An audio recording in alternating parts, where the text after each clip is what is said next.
नमस्कार भक्तों। क्या आप जानते हैं गंगा नहाने से पाप धुल जाते हैं? क्या आप इस बात को मानते हैं? चलिए कथा सुनते हैं। एक समय की बात है, माता पार्वती और भगवान शिव भ्रमण करते हुए गंगा घाट पर पहुँचे और माता पार्वती ने कहा, प्रभु देखिए कितने सारे भक्त प्राणी मनुष्य स्नान कर अपने पापों को धो रहे।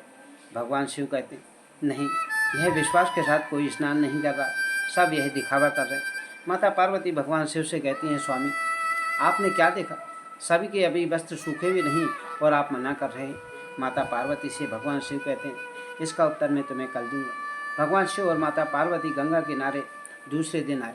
भगवान शिव ने अपनी माया से एक खड्डा खोदा और माता पार्वती से कहा, मैं इस खड्डे में अंदर बैठता हूँ।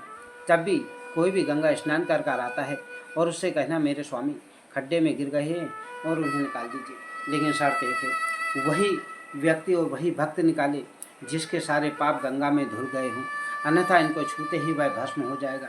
इस तरह जो भी भक्त गंगा स्नान करके निकलता, माता पार्वती से कहती कि मेरे स्वामी इस खड्डे में गिर गए, कृपया उन्हें निकाल दीजिए। लेकिन शर्त एक है, वही निकाले जिसके पाप धुल गए। लेकिन सब यह सुनकर वापस चल जाते। इस तरह सुबह से शाम हो गई।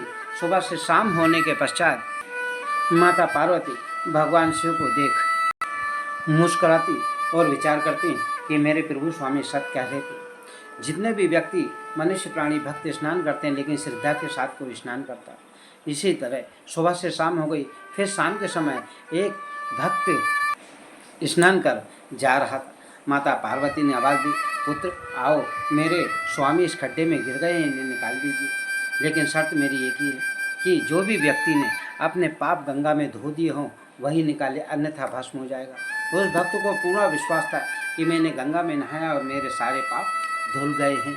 इसी तरह उसने आया और प्रभु शिव के हाथ पकड़ा और उस खड्डे से बाहर निकाल दिया और भगवान शिव बाहर आ गए। माता पार्वती ने उस भक्त से कहा, तुम्हें डर नहीं लगा? तब उस भक्त ने कहा, माते किस बात का डर? मैं अपनी ये भी तो सारे के सारे पाप उस गंगा में धोकर आ रहा हूँ। इसी तरह सच्ची भक्ति हर किसी में नहीं होती। कोई भी श्रद्धा भक्ति पूजा पाठ हम करते हैं, बड़ी श्रद्धा के साथ करना चाहिए। हमें मन में यह विचार करना चाहिए कि हमने गंगा स्नान किया तो हमारे पाप वाकई धुल चुके हैं, अन्यथा उस स्नान का कोई मतलब और कोई तात्पर्य नहीं होता है। भगवान शिव ने साक्षात रूप में उस भक्त को दर्शन दिए और वहाँ से प्रस्थान कर गए। इसी तरह जब भी भक्ति पूजा पाठ स्नान ध्यान जो भी हम करते हैं, बड़ी श्रद्धा और लगन और विश्वास के साथ करना चाहिए।